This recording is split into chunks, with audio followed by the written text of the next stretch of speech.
Bem, bom dia, boa tarde, boa noite, pessoal que assiste aos vídeos do canal Teolitérias. Meu nome é Rômulo, sou docente da Universidade Federal de Rondônia e hoje nós vamos falar do filme O Rei Leão, essa versão 2019. É um sucesso de público, é uma grande metáfora, né? E assim, muito comentada, muito discutida. E o que a teoria semiótica tem, que ferramentas semióticas a gente pode usar nesse filme e trazer umas leituras aí diferenciadas ou chegar no mesmo lugar, mas percorrendo aí caminhos teóricos diferentes. Então, gira a vinheta aí, vamos falar desse filme e aplicar a semiótica em alguns pontos dele aí.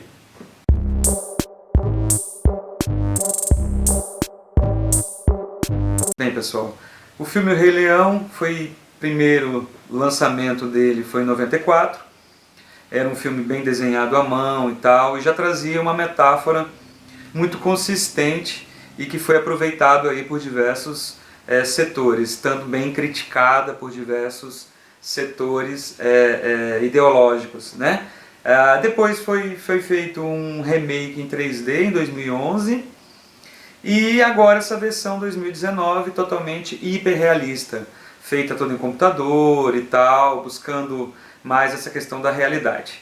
Bem, como eu disse no início, o filme é sensacional, ele é uma metáfora construída em cima da transformação de um personagem, né? E essa metáfora ela pode ser explicada de várias formas pela semiótica. E eu vou usar alguns conceitos da semiótica para explicar isso aí. O primeiro é o do destinador manipulador. Então nós temos no filme dois destinadores manipuladores, ou seja, dois sujeitos que manipulam. Se vocês querem saber um pouquinho mais a respeito da questão do destinador manipulador, dá uma olhadinha aí, vou sugerir aqui em cima o vídeo que dá uma explicação mais técnica sobre isso. Bem, então nós temos aí grandes destinadores manipuladores no filme. Então nós temos o próprio Timão e Pumba, o Timão e Pumba do desenho, né? Eles aparecem ali bem reais, e o tio do Simba, o Scar.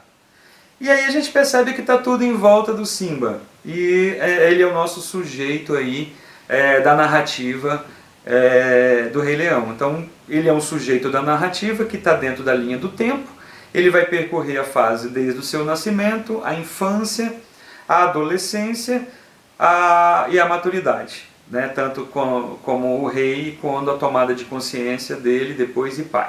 E aí o ciclo da vida, que é a grande metáfora que é proposta aí dentro, cada vida é parte de um sistema. E tem tudo a ver com a semiótica, porque a semiótica também encara que nós somos produtos da ação de alguém sobre a gente, de alguém ou de alguma coisa. Nós somos produtos da nossa relação com a realidade. Né? E aí essa relação com a realidade transforma a nossa ação num ciclo mútuo perpétuo. Então eu me afeto por alguma coisa e, obviamente, eu vou agir diferenciado. Isso que a semiótica chama de programa narrativo. Dá uma olhada aí no vídeo, essa ideia do programa narrativo. Então, primeiro ponto. Nós temos um grande programa narrativo, semioticamente falando, nesse Rei Leão. Por quê? Porque o Simba ele vai nascer, vai sofrer influência de vários sujeitos e essas influências que vão sendo proporcionadas para ele vão gerando ações que vão gerando novas reações. Então a primeira grande influência, ele tem uma influência do pai, né? Então esse sujeito exerce uma influência em relação a ele e ele adquire uma voz modal do ser. O pai dele é muito imperioso, ele é um ser nobre e corajoso, e isso afeta o Simba, ele quer se tornar aí igual ao pai. Mas aí também, aí ele cria certas competências, né, para agir de modo, talvez, com performances equivocadas. Então ele adquire a competência do pai de coragem, ele adquire a competência do pai de nobreza, só que ele usa em performances equivocadas. Por exemplo, quando ele vai lá tentar conhecer o cemitério dos elefantes.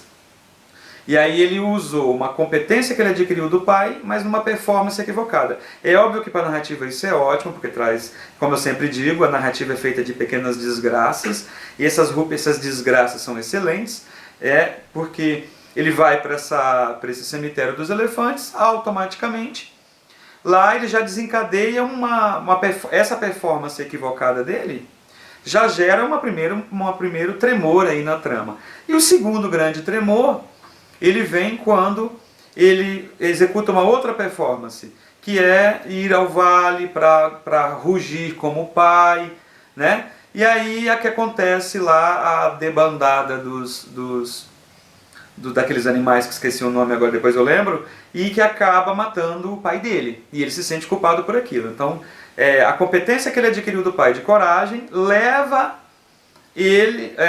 a executar uma performance que acaba equivocada e acaba gerando todo o conflito da trama e tal. Bem, então esse é o programa narrativo, ou seja, o pai exerce uma competência nele, um conjunto de valores, e aí esses valores levam o Simba a executar performances equivocadas. São duas performances, a do cemitério dos elefantes e a do vale, então que acaba criando um transtorno todo.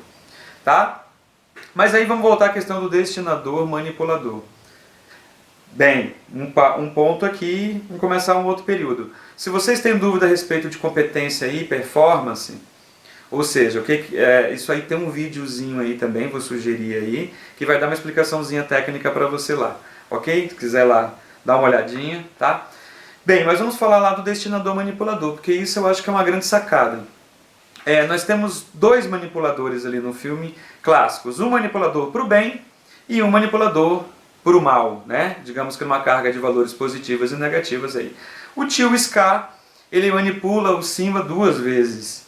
Ele manipula o Simba na primeira vez, quando ele excita no Simba a vontade de conhecer o cemitério dos elefantes, e aí ele vai lá e cria todo aquele problema com as hienas. Então, na verdade, ele incita, né, por um processo aí de sedução, mas também por um processo nem de motivação. Então o Scar, no primeiro momento aí desse trabalho do destinador manipulador, então o Scar, o tio de Simba, é um manipulador, ele é um destinador manipulador. Então ele vai construir um discurso sobre o Simba, de desafio, né? De sedução também da coragem do Simba e tal, para que ele vá até o cemitério dos elefantes, sabendo que lá ele vai se ferrar. Então ele cria um discurso, que desse discurso, lá dentro tem um valor que o Simba nutre, que é o valor da coragem. Então esse desafio que o Scar coloca, lá dentro ele coloca esse valor chamado coragem, e isso cria no Simba uma questão modal. O que é a questão modal? Então a gente tem aí o querer, é uma questão modal, o ser, né? O poder e o dever. Então o Simba ele acha que pode fazer, né? Mesmo sabendo que não deve fazer, ele acha que pode fazer e que isso vai construir nele um ser, se provar corajoso. E ele vai justamente lá para o cemitério dos elefantes, e acontece todo aquele problema que o pai dele vem e defende, e aí cria uma situação onde ele fala, eu tive medo de perdê-lo. A segunda situação, o Scar volta também a ser o manipulador do Simba, colocando os mesmos valores. Então, o que era um valor caro para o Simba? Ser parecido com o pai. Então, o rugido do pai. Então, o Scar ele propõe aí, dentro do seu discurso, de que ele vá no vale, lá no vale ele vai testar o seu rugido, até conseguir o rugido parecido com o rugido que o pai fez, o pai também fez esse processo. Então ele cria um discurso, dentro desse discurso tem valores, ali dentro que o Simba brilha os olhinhos, acha interessante, bem, eu quero ter o meu próprio discurso, ou o meu próprio discurso, o meu próprio rugido, e aí o Simba vai para o vale. Então ele, manipulado, ele cria uma condição modal de poder, de querer, na verdade não de poder, né? Mas de querer e de ser, igual o pai. Aí ele vai para o vale, dá o gritinho dele lá, aí vem a debandada daqueles animais bovináceos do filme que eu esqueci o nome, e aí acontece toda aquela catástrofe e aí morre e aí o pai do Simba, o Mufasa, que é o rei, acaba morrendo, né? Inclusive pelo próprio irmão que empurra ele, ele cai. Bem, mas aí tem um ponto interessante, vem a terceira manipulação. A terceira manipulação do Scar é a mais severa de todas, porque nessa manipulação o Simba, ele perde, é um caráter disjuntivo. Como ele perdeu o pai, ele perdeu um valor muito caro, e ele se sente culpado da perda daquele valor.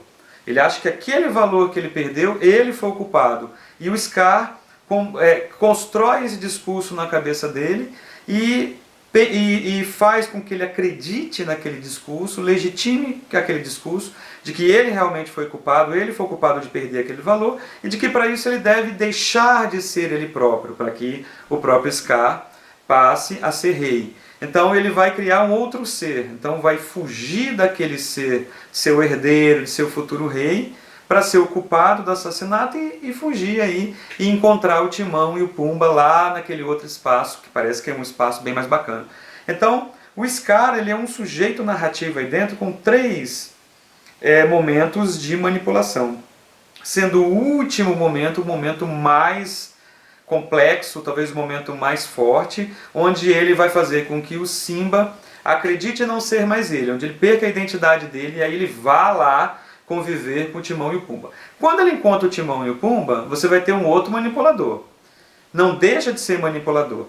Então eles vão construir um discurso sobre o Simba. Tudo construção de discurso. Dentro desse discurso, oferece pérolas nesse discurso, que são valores que o Simba também encara naquele momento. E o Simba naquele momento precisa esquecer que ele é o Simba, precisa esquecer que ele foi causador da morte do pai, então ele passa aquele processo de esquecimento. E é o Hakuna Matata.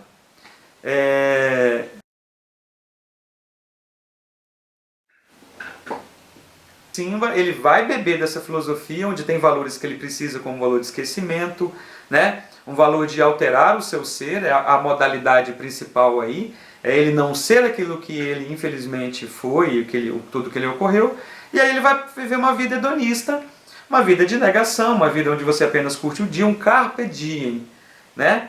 A ideia é basicamente essa aí, uma espécie de carpe diem.